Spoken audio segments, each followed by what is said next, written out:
Saya jarang membeli buku puisi. Namun, Kota Ini Kembang Api sudah membuat saya penasaran sejak diterbitkan terbatas 8 tahun yang lalu. Saya senang mengintip puisi penyairnya di internet, dan cover buku ini terlihat amat memikat. Kini, kumpulan puisi itu diterbitkan kembali oleh Gramedia dengan sejumlah revisi. Dan saya senang karena akhirnya bisa memilikinya.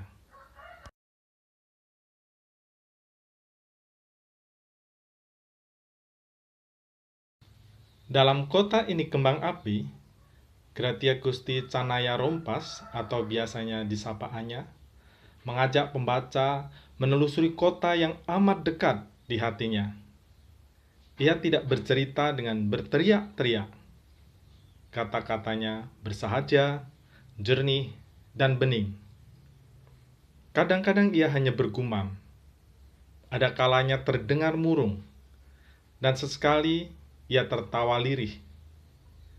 Kalaupun ada ia marah, amarahnya terbaca sebagai keluhan yang geram.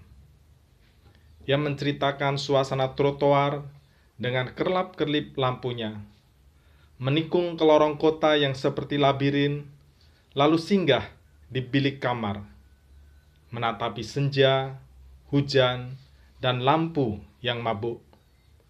Dan ia membiarkan kita meresapi atmosfer itu. Bahwa kota ini kembang api, bahwa yang berpijar dan yang kelam, yang cerah dan yang muram, yang hiruk pikuk dan yang sunyi, berbagi ruang, jalin menjalin, membangun keindahan.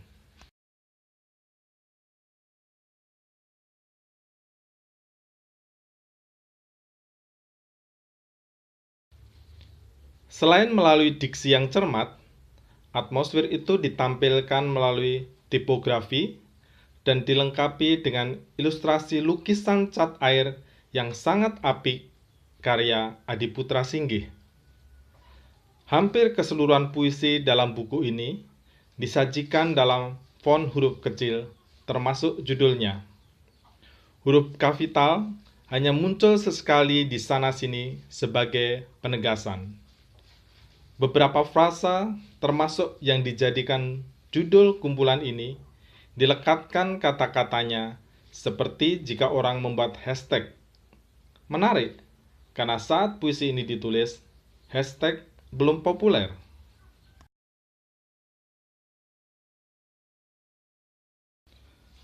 Salah satu percakapan yang saling mengisi antara puisi dan ilustrasi terlihat dalam puisi Hujan yang dipajang pada halaman 8 sampai 13.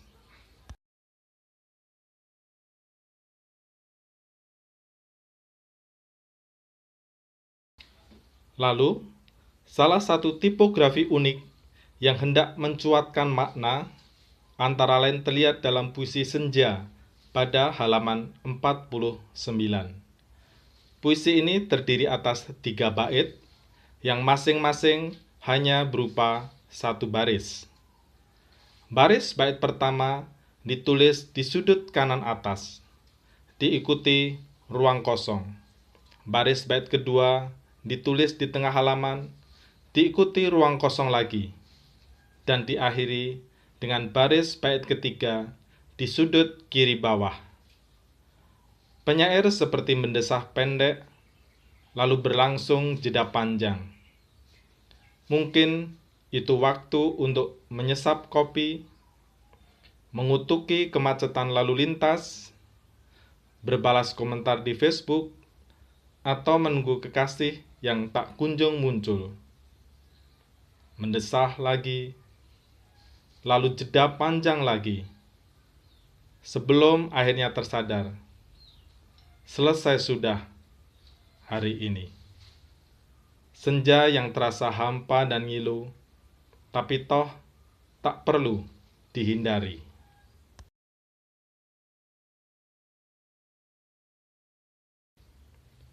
Saya ingin membacakan puisi Sayang Aku Ingin Pulang, Tidur, dan Mimpi dari halaman 18 dan 19.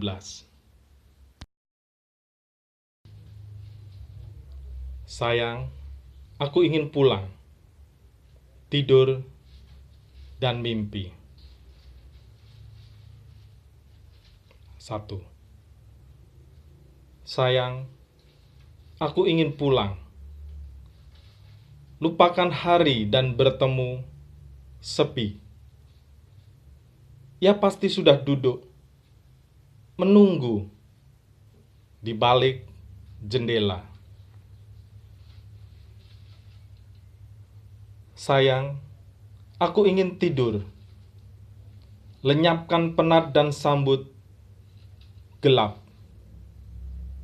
Ia pasti sudah resah, menunggu di balik daun pintu.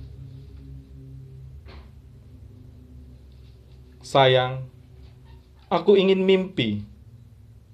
Hapuskan hidup dan ciptakan khayal. Ia pasti sedang tersenyum, manis di balik bantalku. 2.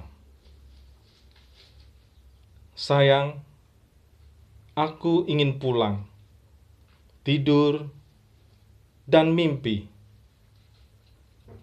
Hariku sudah selesai, habis dilalap waktu. Sayang, aku ingin pulang, tidur, dan mimpi. Sendi-sendiku remuk, hancur dilumat lelah. Sayang, aku ingin pulang, tidur, dan mimpi.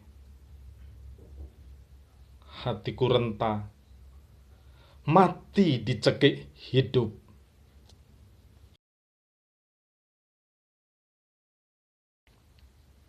Pada akhirnya, kumpulan puisi Kota Ini Kembang Api mengingatkan saya pada selarik puisi John Keats.